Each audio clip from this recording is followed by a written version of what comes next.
बोला गणपती बाप्पा माता माता की तुळजाभवानी माता की छत्रपती शिवाजी महाराज की आणि छत्रपती आणि बाप्पाची प्रार्थना करतो येणाऱ्या विधानसभेमध्ये आदरणीय देवेंद्रजी फडणवीस साहेबांना राज्याचं नेतृत्व करताना आम्हा सर्वांना पाहायला मिळेल याची खात्री या ठिकाणी बाळगतो आणि छत्रपतीची प्रार्थना करतो हे कर्तव्यशील असं नेतृत्व हे गतिशील नेतृत्व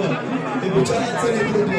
आदरणीय देवेंद्र फडणवीस साहेबांना पुन्हा एकदा या राज्याची धुरा हातात देऊन राज्याचे मुख्यमंत्री बनव अशी आई जगदंबेच्या प्रार्थना करतो बाप्पाच्या प्रार्थना करतो आणि मंडळाचे अध्यक्ष श्री धीरजजी घाटे यांच्या वतीनं आलेल्या सर्व मान्य पाहुण्यांचं आदरणीय केंद्रीय मंत्री रवींद्रनाथ मोहोळ असतील सर्व आमदार साहेब असतील सर्व मान्यवर असतील नजर चुकीने कोणाचा न्याय व्हायला असेल तर दिलगिरी मात्र व्यक्त करतो आणि सर्वांना पुढील वाटचालीसाठी मंडळाच्या वतीनं मनपूर्वक